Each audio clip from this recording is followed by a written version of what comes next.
Hello, I'm David Wright, the proud CEO of QuickAid, America's disability experts. I've run one of the biggest, and we think best, Social Security disability firms for over a decade.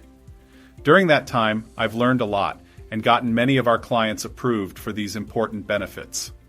Today, I want to share some secrets I've learned along the way.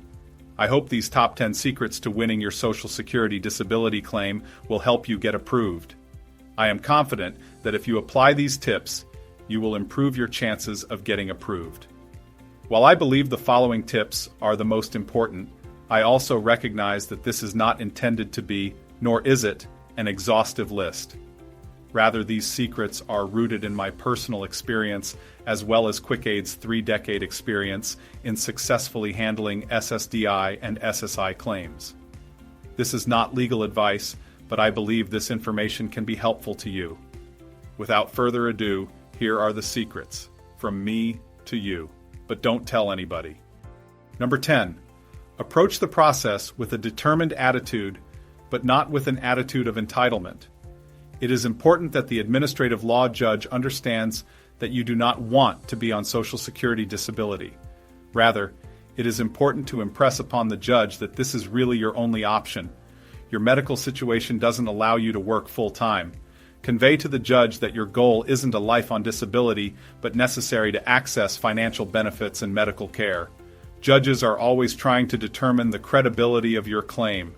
What are your true motivations?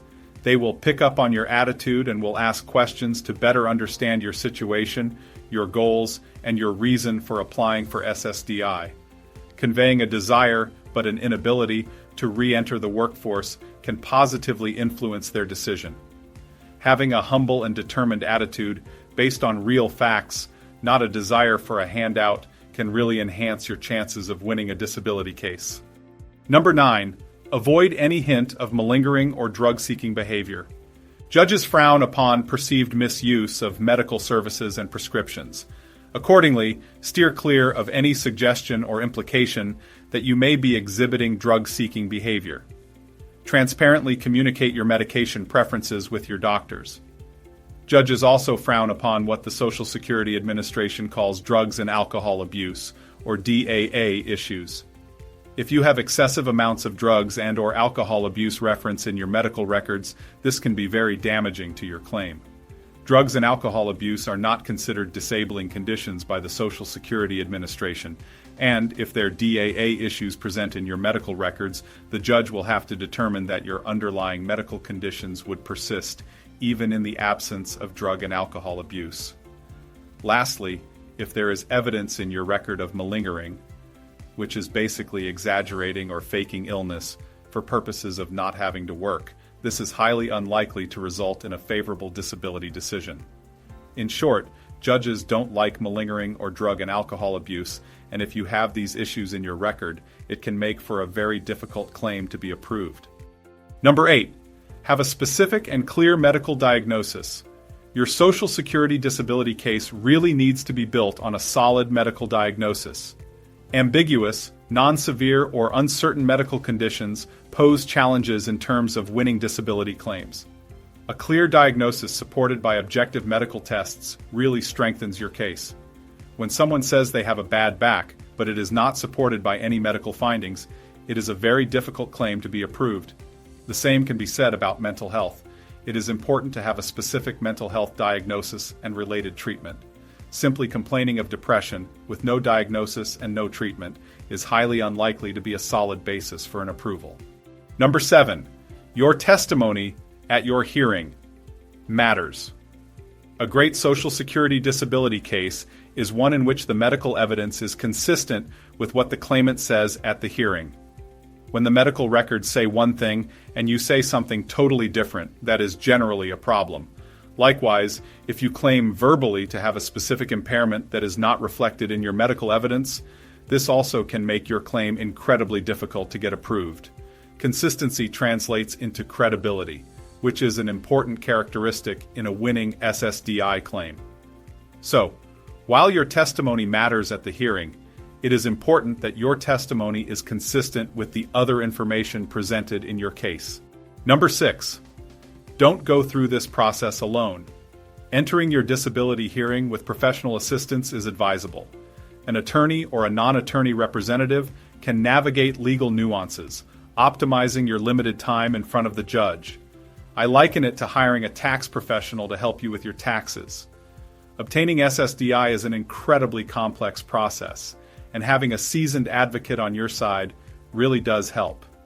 In one Social Security study, they showed that SSDI claimants who had professional representation were 3 times more likely to be approved for benefits than those who do not have professional representation. You can hire a non-attorney representative who specializes exclusively in Social Security disability representation, or you can hire an attorney, but attorneys often do not focus exclusively on SSDI representation. The most important thing is to find a professional firm that you like and that has been in business and has the experience necessary to get your claim approved. But I would strongly discourage you from trying to manage this complex process on your own. Number 5, prepare for your hearing. Your hearing with the administrative law judge represents the best chance you have to get your claim approved. Accordingly, be prepared. You and your representative should discuss what to expect at the hearing, what points to emphasize, what points to de-emphasize, etc. Anticipate questions and be prepared with compelling answers to avoid being caught off guard, ensuring a well-presented case. We've seen disability hearings that last only a few minutes, and we've seen hearings that last well over an hour. It depends on the judge's preference and style and the complexity of your case, because this is typically your only opportunity to speak to the judge. It is essential that you are prepared and that you make the most out of this opportunity. Your professional representative will also be prepared and will work with you to ensure the facts of your case are understood and presented in the best possible light. Number 4, adhere to your doctor's prescribed medications. Strict adherence to prescribed medications is crucial. Judges expect full compliance. If your doctor has prescribed a specific medication, but you do not take the medication as prescribed, the judge will wonder, what if he or she took the medication? Maybe this would solve the problem. We have lost many cases because our client admitted to the judge that they do not take the medication prescribed by their treating professional medical doctor. Judges assume you utilize modern medical techniques to try to improve your medical condition. If they get the sense you are not doing your end of the deal, then they will likely deny you. If you encounter side effects, communicate openly with your doctor to see if adjustments can be made. Open communication with your doctor is essential to ensure your medical record accurately reflects your situation. But not taking prescribed medications and missing doctor's appointments represent an easy way for a judge to deny your claim. Number 3, translate medical information to work capacity. It's funny, while Social Security wants to know what you have been diagnosed with, their evaluation of your claim will center more around how your diagnosis affects your functional ability. For example, one person who has diabetes mellitus might not be able to walk effectively, whereas another person with diabetes mellitus can only play tennis 5 times per week. So, it is not the diagnosis that matters. It is how that diagnosis affects you, and specifically how it affects your ability to perform work-like activities. In the above example, the person who is not able to effectively ambulate would likely be found disabled under Social Security rules, but the tennis player would not. So, it is important that you express your medical information in terms of work capacity limitations, which aligns with Social Security's language and rules. Obtain a functional capacity evaluation or a narrative report from your doctor to articulate how your medical condition impacts your ability to work. Again, it is critical that the judge understands how your diagnosis and symptoms affect your functional capacity. Number 2, do what Social Security and your representative ask you to do throughout the process. I consider the process of obtaining disability benefits a process of teamwork, and your team is counting on you to do your part to help the team. Social Security cannot evaluate your claim without your input. Your disability representative cannot build an effective case without your input and cooperation. You also need your doctor or doctors on your team. Ideally, you will also have friends and family members who can be part of your team and support you on this important journey. But this is not a situation of filing your claim and waiting for a decision. it will require at least some active participation on your behalf. You need to have a working cell phone, a valid mailing address, ideally an email address, and ideally have access to a computer. And there will be many points during the process during which you will have to wait. It will feel like nothing is happening, even though your team is working on your case. A great representation firm will keep you up to date and work with you to build your claim. But you need to do your part and do everything you can to ensure your claim is ultimately approved. Be a great team player. Number 1. Obtain consistent medical treatment throughout the process. It is virtually impossible to win a disability case without medical evidence.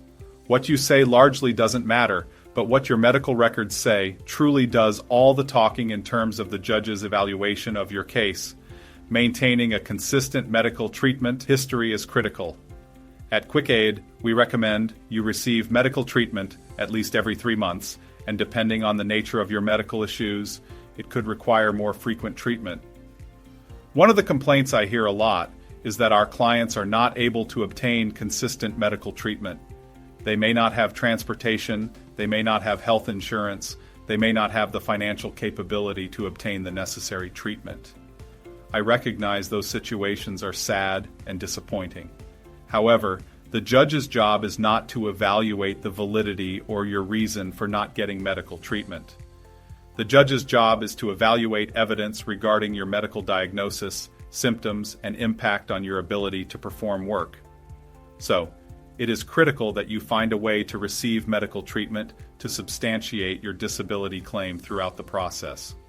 Judges love to see comprehensive, uninterrupted medical treatment, and gaps in treatment can weaken the credibility of your claim, thereby increasing the likelihood of an unfavorable determination.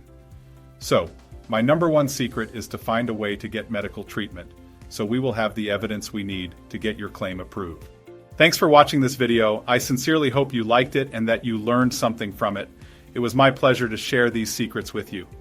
If you found this information helpful, please show your support by giving a thumbs up, liking us on Facebook, subscribing to our YouTube channel, or reaching out directly with any questions. This is David Wright from QuickAid, America's disability experts, wishing you nothing but the best. Thank you.